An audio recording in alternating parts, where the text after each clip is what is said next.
Inside a dyslexia evaluation. Okay, come on in, Zeke.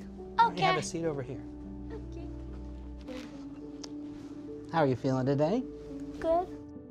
How do kids get evaluated for dyslexia? In this video, you'll get an inside look at an actual evaluation.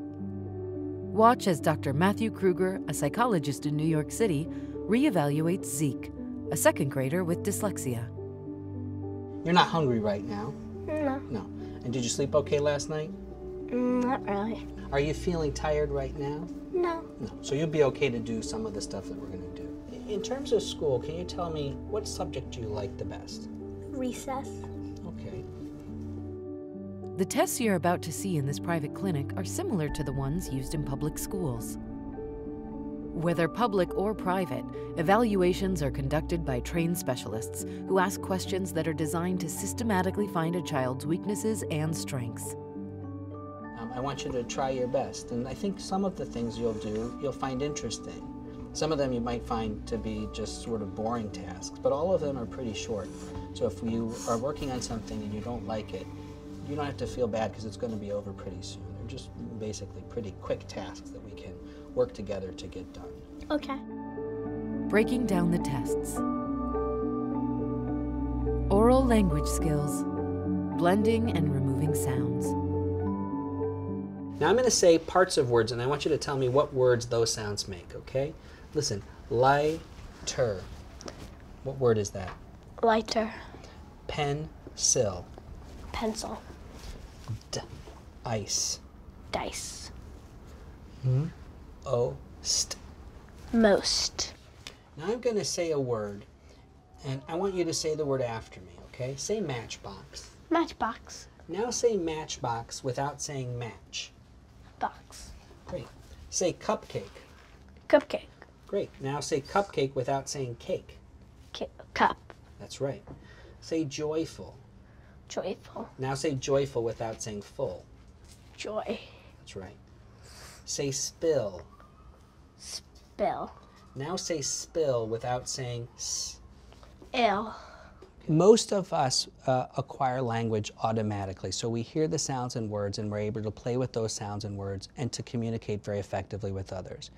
Dyslexic students, or students who are headed for some reading problems, also show by observation that they can engage in conversation just the way most everybody else can. But when we look at these foundation skills, these phonological awareness skills, we notice that there are gaps in their capacity to do that easily and readily. And that does lead them, predisposes them to have some problems when they're looking at letters in print and having to associate a sound to those letters and then being able to sort of manipulate and play with those sounds. Repeating nonsense words. I'm going to say a nonsense word, and then I'm going to ask you to say what I said. Just repeat the word exactly the way I said it, okay? Are you ready? Say ub. Okay, good. Ix. Good. In the category of tests that I might give to a student that look at phonological awareness, nonsense word repetition is one of those tests. I want to look at their ability to hear all of the sounds in words, and so I start off with easier items, but I get to more complicated items like BC, Wallanoop, because I want to see if a student has a capacity to hear all of those sounds in words and to be able to sort of sequence them and blend them together effectively. Prebutterick. Pre-butterick. Excellent job. BC Wallanoop. BC Wallanoop. Excellent. Those are skill sets that are important for reading. The capacity to see that there are sounds in words and being able to carefully attend to them and play with those sounds and sort of putting them together to synthesize a word for reading. Squartulous.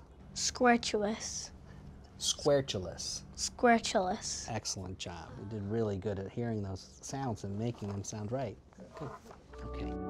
Rhyming. Do the words cup and pup rhyme? Yes. Do the words hit and height rhyme? No. Do the words pill and fill rhyme? Yeah. Do the words mush and soup rhyme? Yes. Wait, no. Okay. Do the words home and phone rhyme? No. Wait. Yes. Okay. Wait, no. Sorry. Okay, that's a tricky one, huh? Sorry. Home phone. Home phone. No, they don't rhyme. No, okay. Do the words hide and mine rhyme? Yes. Okay. Tell me a word that rhymes with monkey. Tunky. Tell me a word that rhymes with pride. Tie. And tell me a word that rhymes with nut. Foot. Good. I don't know if that's a bad word, but I don't know if it's a good word I've either. never heard that as a bad word, so maybe, I'm not sure. Identifying the first and last sounds in words. I want you to listen carefully to the words and tell me the two words that start with the same sound. Mark, bark, mud. Which two words have the same starting sound? Wait, can you repeat it? Of course. Mark, bark, mud. Markham bark. So I asked him to identify which words had the same beginning sound, like I might have said the word bun, bark, and cake. And I want to know that he can hear that bun and bark have the same initial sounds in words, and that they can discriminate that from the other words that they heard. Now I want you to know, mark and bark are good rhyming words, but mark and mud actually both start with the M sound. Oh, So yeah. that would be the one that you would pick, okay? Oh, yeah. All right, now try this one. Bun, band, sun. Which two words start with the same sound? Bun and ban. Excellent. I'm really looking at a student's ability to show that they can identify the initial sounds in words and that they can then start to play with those words and sounds, so that they should be readily able to match the initial sounds in words, but they sometimes can be thrown off because words have irregular forms, or they might be rhyming words and are really not able to discriminate that particular fine skill. Now I want you to focus on ending sounds in words, and I want you to tell me which two words end with the same sound. Frog, pig, duck.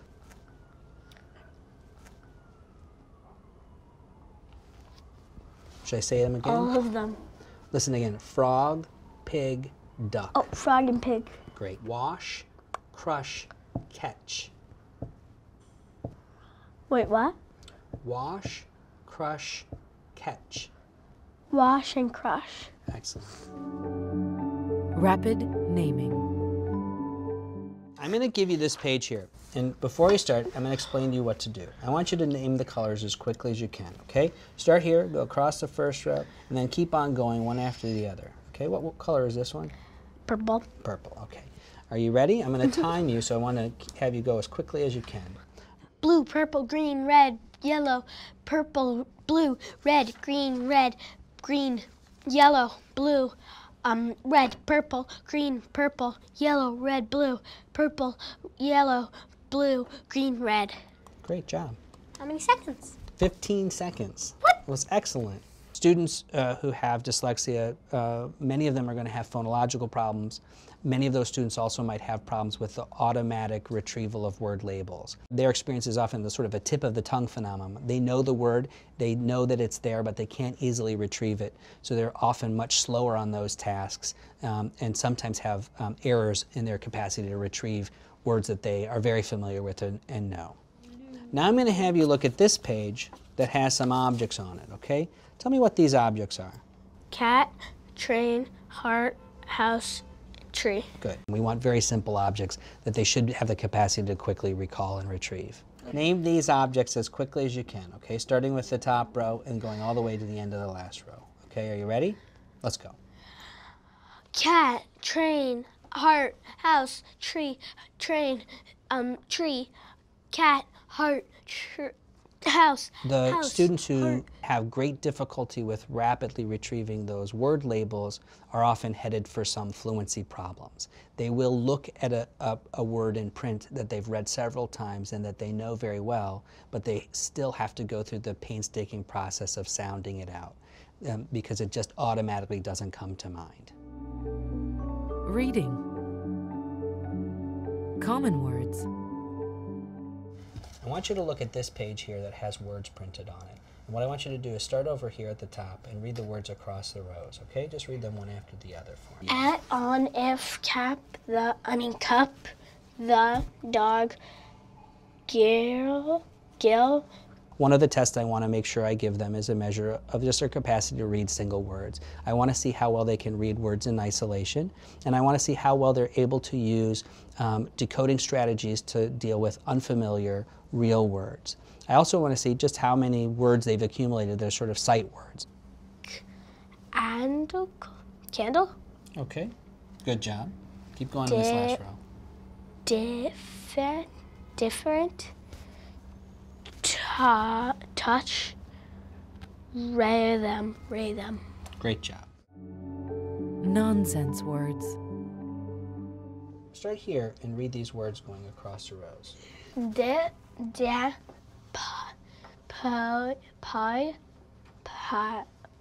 Poi, fim, hapt, jewel, fram, when, gasp, gasp.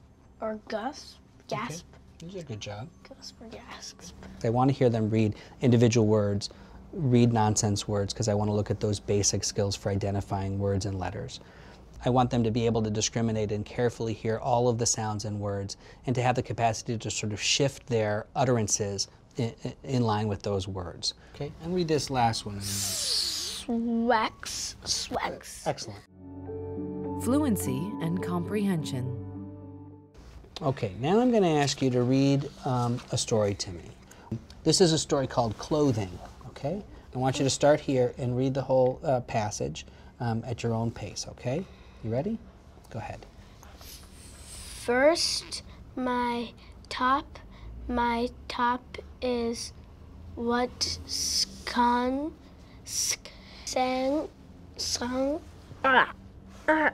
Okay, that's second. Okay, keep going. Second, first my top is what. Second, my pants are down. I put them on muffle. I'm just gonna say muffle. That's myself. Myself, all by myself. Okay, great. What did the child put on first? His top. Okay, good job. One of the other areas that's sort of a hallmark sign of learning disabilities, and in particular language-based learning disabilities, is a struggle with the automaticity of reading. Wiles.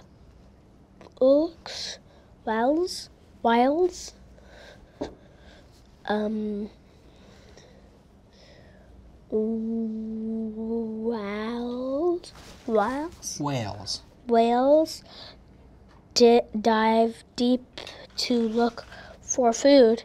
The word is, and the awareness of reading the word is in their head, but they can't easily get it out, and so they make errors along the way. It leads them to be slow in their efforts of reading, and we want to identify those weaknesses, and we describe them as problems with the fluency, because a student, when they're reading a longer passage, tends to read at a slower pace. It's much more effortful, and they're really struggling to call to mind words that they automatically know and recognize.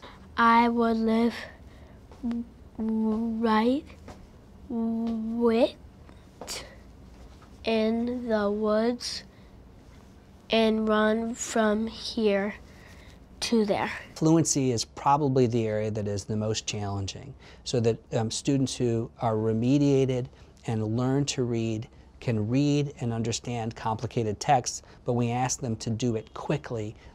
Many times those students are still struggling. The students who struggle with early reading also often are prone to demoralization. The evaluation can be hard for those students to engage in because it does feel like another opportunity to be confronted with their weaknesses. So I see a student like Zeke who's really struggling to stay involved at certain parts of the evaluation, so I know it's either time to take a break or time to end early. And I can recognize when I need to sort of bolster him and help him feel good about what he's doing to get through a difficult task.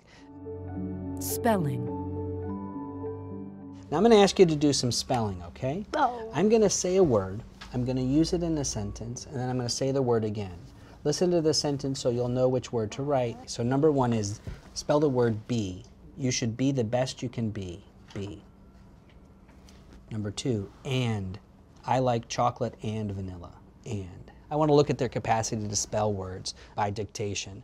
And in that, I'm looking at their ability to show that they know how to produce letters that are letters and words that are familiar to them. But I'm also looking at their ability to spell words that are novel or new. Knight. The knight was mounted in armor. Knight. Okay, I'm going to do one more with you. Wrong. The answer is wrong, but yours, my answer is wrong, but yours is right. Wrong. Great. Thank you so much for doing that. You're welcome. Writing. I want you to combine these two sentences. So this says, the brown dog is big, the dog barks. I want you to put those two sentences together to make one sentence that means the same thing. Okay, and write your answer here on the lines underneath. The brown dog is the dog big. Well, it says the brown dog is big, the dog barks. Put those two sentences together. The brown dog is big, the dog barks. Okay, put them together in one sentence to mean the same thing. The dog is big and the dog barks. Excellent. Write your answer here. Often a student that I see might be fine to engage in conversation and communicate their ideas very well in that regard, but when they do a writing task, there's a breakdown in those capacities and they really struggle to reproduce sentences that are grammatically and syntactically correct. And so we see real struggles with writing capacities, another sign of potential weaknesses related to language-based learning. Background knowledge. Now I'm going to ask you to listen as I read you some questions, Zeke, and I want you to answer the questions. In what direction does the sun set? I'm guessing right. Okay. How many days are there in a week? 7. What are the 3 colors on the flag of the United States of America? I'm thinking 3. Wait, no. 3, yeah. What are the 3 colors? Red, white, and blue. Name a country in Europe.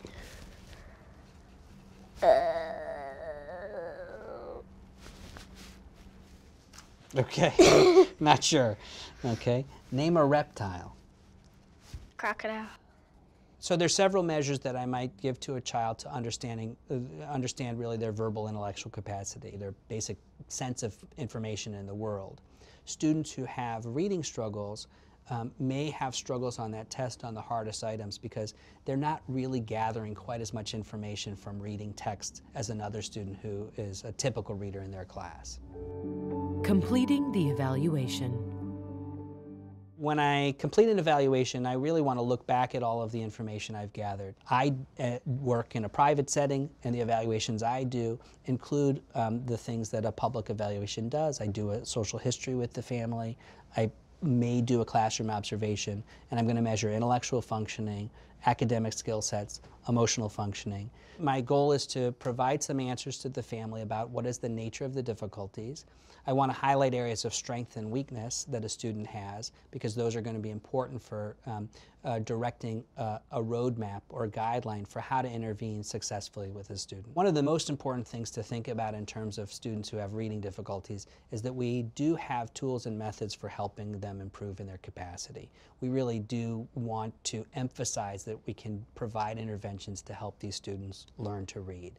I met Zeke last year at the beginning of the school year. At the time that I saw Zeke, his deficits were certainly quite different than what you'd expect for a student of his intellectual capacity, and they were, he has at least moderate struggles with all of the foundation skills for early reading. At the end of the evaluation, I thought that Zeke needed a very intensive approach to treating and remediating his reading struggles. I feel very confident that the support that he's getting has been helpful for him. His fluency is still an area of weakness for him, but he's made a number of gains in reading. He certainly has acquired a stronger a base of words that he can recognize in print. He has strategies now for decoding words when he's looking at them in print that he didn't have before, to go back and keep on attacking words that are not making sense to him. Evaluations often can detect problems like dyslexia because they can measure that a child's